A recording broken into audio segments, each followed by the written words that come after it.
All right, we are at day 184. This is a Blue Letter Bible app, Bible in a Year, 2 Kings 5 through 8.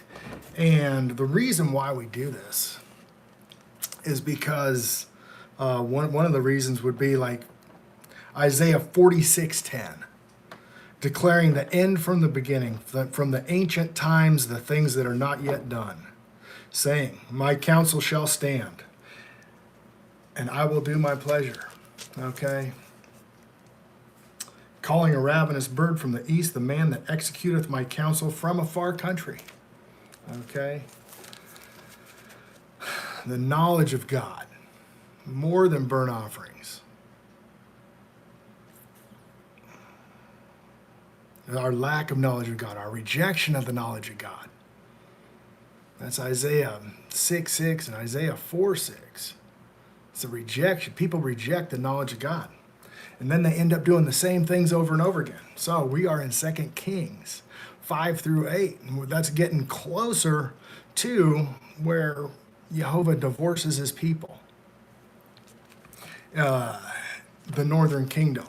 So now we're hearing about those kings of the northern kingdom and what they do, and the kings in the southern kingdom, what they're doing. All right, so 2 Kings 5 through 8. Now Naaman, captain of the host of the king of Syria, was a great man and a master and honorable, because by him Yahovah had given deliverance unto Syria. He was also a mighty man in valor, but he was a leper. And the Syrians had gone out by companies and brought away captive out of the land of Israel a little maid, and she waited on Naaman's wife. And she said unto her mistress, would God my Lord were with the prophet that is in Samaria, for he would recover him of his leprosy. And one went in and told the Lord, saying, thus and thus. And the maid said that this is of the land of Israel. And the king of Syria said, go, and I will send a letter unto the king of Israel. And he departed, and he took with him 10 talents of silver and 6,000 pieces of gold and 10 changes of raiment. And he brought the letter to the king of Israel, saying, now this letter is come into thee. Behold, I have therewith sent Naaman my servant to thee, and thou mayest recover him of his leprosy. And it came to pass, when the king of Israel had read the letter, he rent his clothes and said, I am God to kill and to make alive, and that this man doth send me to recover a man of his leprosy. Oh, Charlie, I'm in my 50s, man. I'm old. And wherefore consider, I pray you, and see how he seeketh a quarrel against me.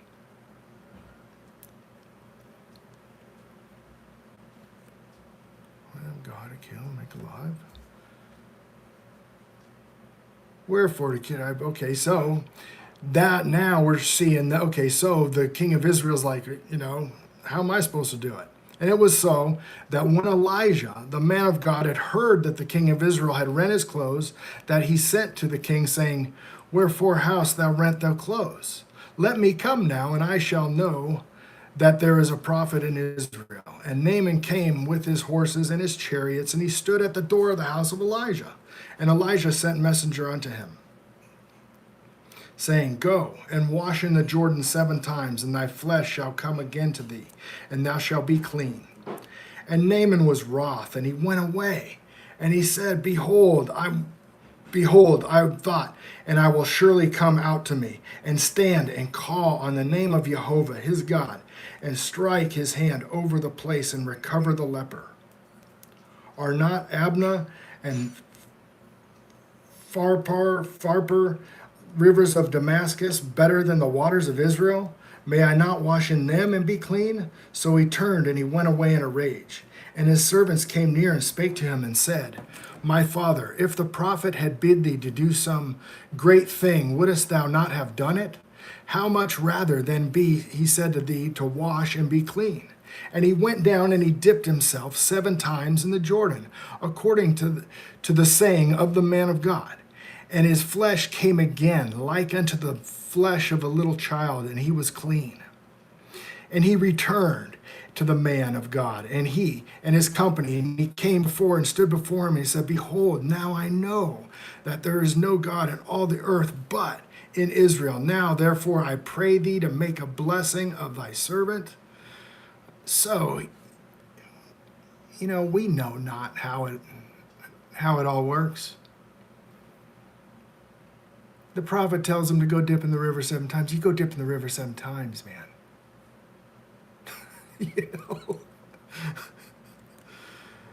You have to humble yourself. Things might not make sense. Things totally will not make sense to your worldly state of mind. Okay? But his thoughts are higher than ours. So much so that we can't understand. But as he said, man, let me tell you, I live it out. I'm 55 years old, I'm still just stupid as all get out. Making mistakes left and right. But he said, As Yahovah liveth before whom I stand, I will receive none. And he urged him to take it, but he refused.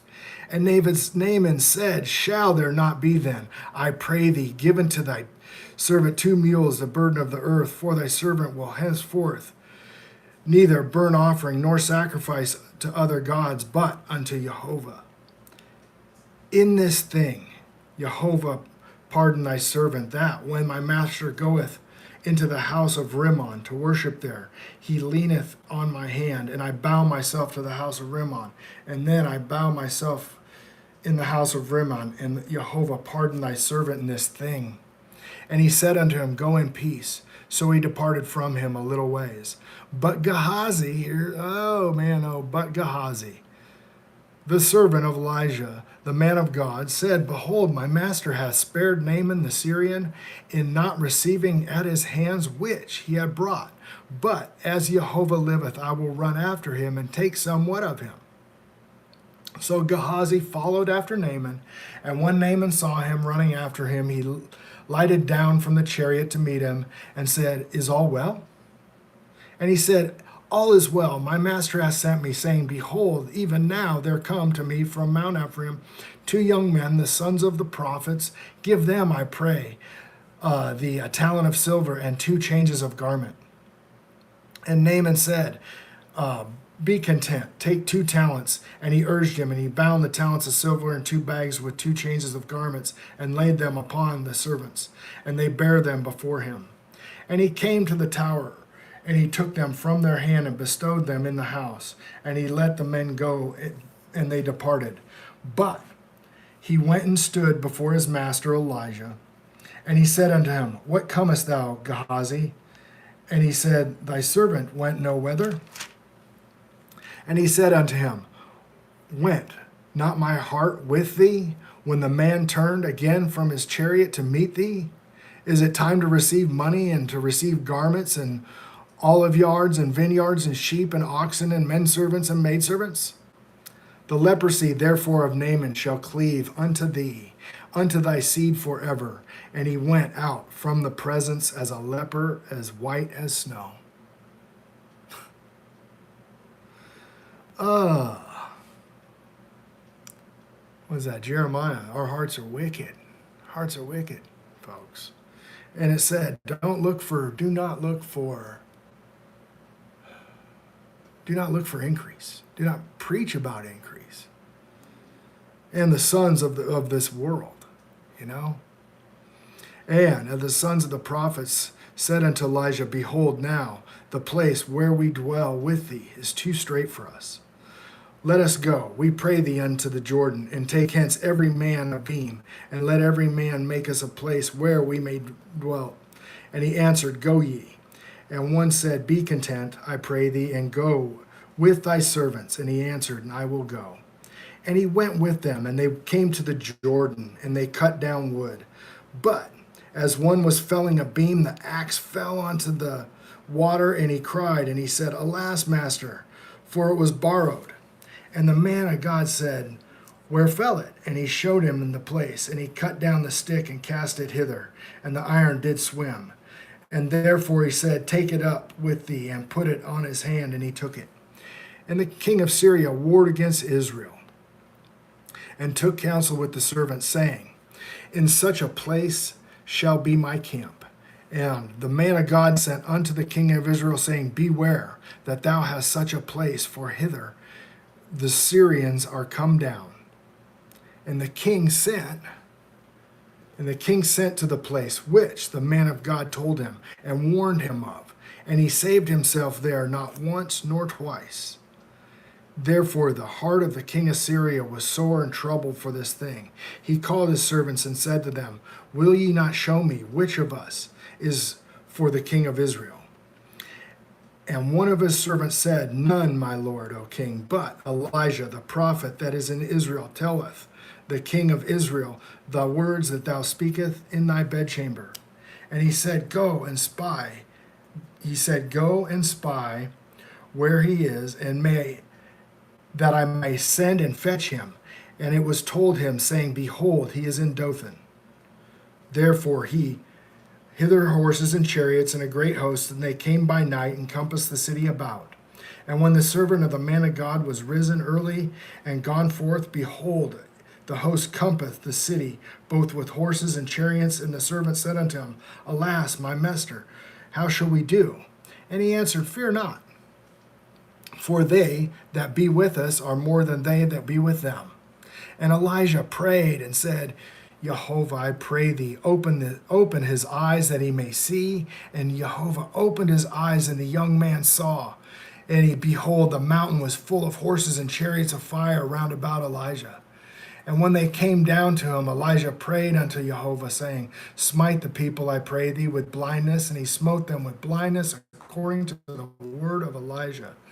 And Elijah said unto them, this is not the way, neither is this the city. Follow me, and I will bring you to the man whom ye seek. But he led them to Samaria. And it came to pass, when they were come into Samaria, that Elijah said, Lord, open the eyes of these men, that they may see. And Yahovah opened their eyes, and they saw, and behold, they were in the midst of Samaria. And the king of Israel said unto Elijah, when we saw them, my father shall smite them, and I shall smite them. And he answered and said, thou shalt not smite them. Wouldest thou smite these whom hast taken captive with the sword and with thy bow? Set bread and water before them, that they may eat and drink, and go to their master. And he prepared a great provision for them. And they had eaten and drunk, and he sent them away. And they went to their master. So the bands of Syria came no more into the land of Israel. And it came to pass after this, Ben-Hadad, king of Syria, gathered all his hosts and went up and besieged Samaria. And there was a great famine in Samaria, and behold, they besieged it, until an ass's head was sold for 80 pieces of silver, and the fourth part of the cab of a dove's dung for 5 pieces of silver. And as the king of Israel was passing upon the wall, there cried a woman unto him, saying, help, my lord, O king. And he said, if the Lord do not help thee, whence has I help? Out of the barn floor and out of the winepress. And the king said to her, what aileth thee? And she answered, this woman said, give me thy son, that I may eat him today, and that we will eat my son tomorrow. So we boiled my son and did eat him. And I said unto her, the next day, give thy son, that we may eat him. And she hath hid her son. And it came to pass, when the king heard the words of the woman, that he rent his clothes, and he passed by on the wall. And the people looked, and hold, and he had sackcloth within upon his flesh. Then he said, God, do so and more to me. And if the head of Elijah, the son of Shaphat, shall stand on to him this day. But Elijah sat in his house, and the elders sat with him. And the king sent a man from before him, and their messengers came to him, and said to the elders, see how this son of a murderer hath sent away, take away my head. Look then, the messenger cometh, and shutteth the door, and hold him fast at the doors. Is not the sound of his master's feet behind him? And while he yet talked with them, behold, the messenger came down unto him, and he said, behold, this evil is of Yahovah. Behold, this evil is of Yahovah. What should I wait for the Lord any longer? And Elijah said, Hear the word of Yahovah. Thus saith Yahovah, tomorrow, about this time shall a measure of fine flour be sold for a shekel, and 2 measures of barley for a shekel in the gates of Samaria. So they were hurting. Okay, there's huge famine. Totally, the people are just in shambles. And then, out of the blue, he says, it's going to be cheap tomorrow. Then the Lord, on whose hand the king leaned and answered, the man of God said, behold, if Yahovah make the widows in heaven, might this be? And said, behold, thou shalt see it with thine eyes, and thou shalt not eat thereof. And there were 4 leprous men at the entering of the gate, and they said to one another, why do we sit here until we die? If we say we will enter into the city, and the famine is in the city, we shall die there. If we sit here, we die. Also, now, if we come to us, let us follow the host of the Syrians. If they save us alive, we shall live, and if they kill us, we shall die. So they arose up in the twilight, and they go into the camp of the Syrians, where they were come to the uttermost part of the camp of Syria. And behold, there was no man there. For Yahovah had made the hosts of the Syrians hear the noise of the chariots, and the noise of horses, even the noise of a great host. And they said to one another, lo, the king of Israel hath hired us against the kings of the Hittites and the kings of the Egyptians to come upon us. Therefore they arose and fled in the twilight, and left their tents and their horses and their asses, even the camp it was, and they fled for their life.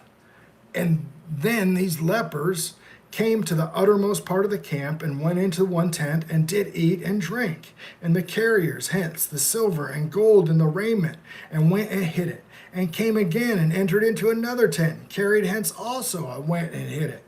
And they said to one another, we do not well this day of good tidings. We do not do well this day of good tidings. If we hold our peace, and if we tarry till the morning light, and some mischief come upon us. Now therefore, come, we may go and tell the king's household. So they came and called unto the porter of the city, and they told them, saying, we came to the camp of the Syrians, and behold, there was no man there, neither the voice of the man, but the horses tied, and the asses tied, and the tents as they were there. And they called the porters, and told it to the king's house within. And the king arose, and in the night he said unto his servants, I will now show thee what the Syrians have done to us. They know that we are hungry, therefore they have gone out of the camp and hid themselves in the field, saying, when they come out of the city, we shall catch them alive and get into the city. And one of his servants answered and said, let them take some, I praise thee, 5 horses that remain, which are left in the city, just 5 horses left. And behold, there are all the multitude of Israel that are left in it. Behold, I say thee, even as all the multitudes of the Israelites that are consumed, and let us send thee. They took therefore 2 chariot horses, and the king sent after the host of the Syrians, saying, go and see. And they went after them into the Jordan, and lo, all the ways was full of garments and vessels, which the Syrians had cast away in their haste. And the messengers returned and told the king. And the people went out and spoiled the tents of the Syrians. So a measure of fine flour was sold for a shekel, and 2 measures of barley for a shekel, according to the word of Yahovah. And the king appointed the Yahovah on whose land he leaned, in a charge of the gate. And the people trode upon him in the gate, and he died.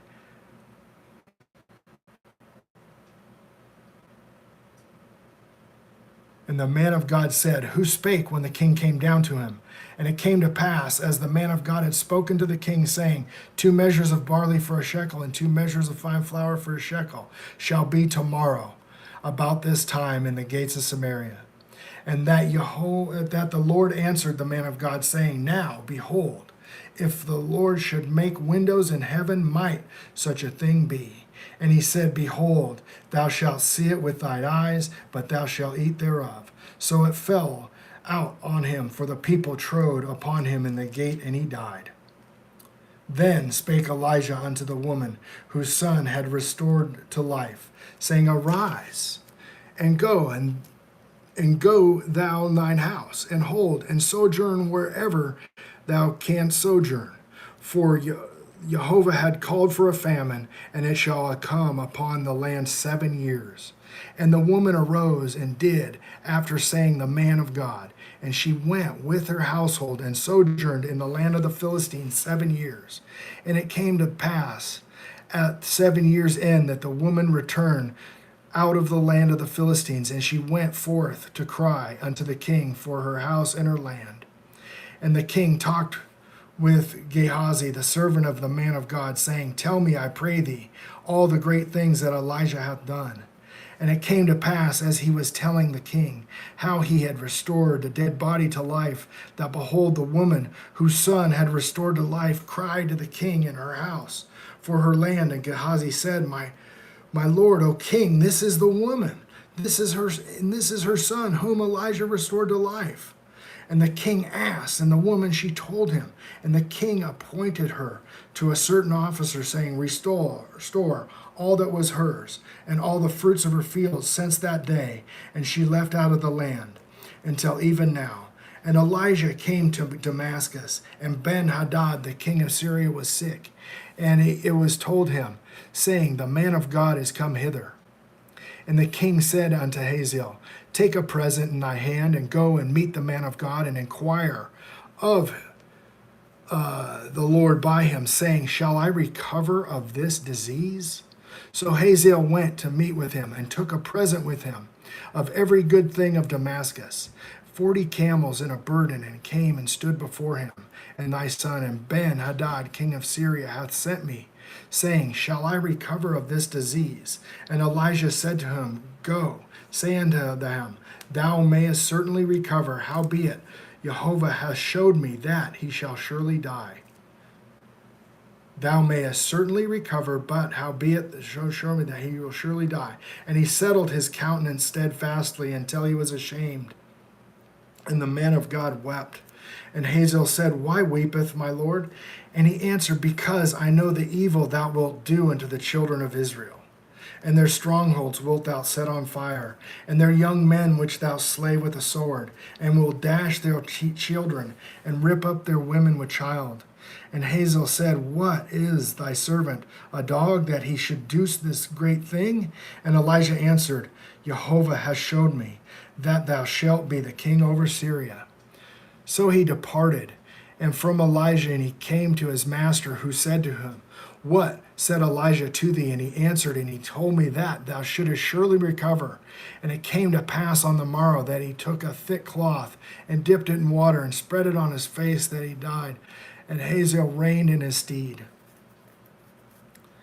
And in the 5th year of Joram, the son of Ahab, the king of Israel, Jehoshaphat, then being the king of Judah, so the two kingdoms, Joram, the son of Jehoshaphat, the king of Judah, began to reign. And 32 years old when he began to reign. And he reigned 8 years in Jerusalem. And he walked the way of the kings of Israel. Oh, boy. And he did as the house of Ahab, for the daughter of Ahab was his wife, and he did evil in the sight of Yahovah. Yet Yahovah would not destroy Judah for David's servant's sake, as he promised him to give him always a light, and to his children. And his days in Edom he revolted under the hand of Judah, and made king over themselves. So Joram went over to Zair, and all the chariots with him, and he rose by night, and smote the Edomites which compassed about him, and the captains of the chariots, and the people fled in their tents. Yet even Edom revolted under the hand of Judah unto this day. Then Libnah revolted at the same time. And the rest of the acts of Joram and all he did are not written in the book of Chronicles of the kings of Judah. And Joram slept with his father, and was buried with his father in the city of David. And Uzziah, the king, and Uzziah his son, reigned in his stead. In the 12th year of Joram, the son of Ahab, king of Israel, in the 12th year of Joram, the son of Ahab, king of Israel, and Uzziah, the son of Joram. So we got Joram, and then you've got Jehoram, Joram, king of Judah, began to reign. 22 years. 22 years old was Uzziah when he began to reign, and he reigned 1 year in Jerusalem, and his mother's name was Atithiah, and the daughter of Orami, king of Israel. And he walked in the way of the house of Ahab and did evil in the sight of Yahovah as he did in the house of Ahab, for he was the son-in-law in the house of Ahab. And he went with Joram, the son of Ahab, to the war against Hazael, king of Syria, and Ramoth Gilead, and the Syrians wounded Joram. This is verse 29, 2 Kings 8. And Joram went back and to be healed in Jezreel of the wounds which the Syrians had given in Ramah. And when he fought against Hazael, the king of Syria, and Uzziah, the son of Joram, king of Judah, went down to see Joram, son of Ahab, in Jezreel because he was sick. Okay, so, that is a lot of reading for today. Okay, but that is Kings 5 through 8. And it goes with what we read yesterday in Phillies for Life. Good morning. All right, so that goes with what was going on. And you see, down in Judah, they marry into King Ahab, and then they go off the path. Okay, they were doing pretty good. And then they go off the path, and you see the short kings, the kings that are there for a short time, are really wicked. And then his mom is going to take over. Okay, so we read about that yesterday in the other book, the Second Chronicles. All right, guys. So this is where we were looking at what they did, so we don't do the same thing. But we're doing the same thing, folks. It's bad news. It's bad news. Okay, so what we want to do is keep reading, get more knowledge of God, because what's the main deal is they don't follow the 10 Commandments, and they go awry over and over and over again. And we're supposed to be our brother's keeper. Like if my neighbor's a knucklehead, I'm supposed to rebuke him. That's loving thy neighbor. Leviticus 19, verse 17. Verse 18 is love thy neighbor as thyself. Okay, guys, it's the whole story of the Bible over and over again. People not loving their neighbor. Love you.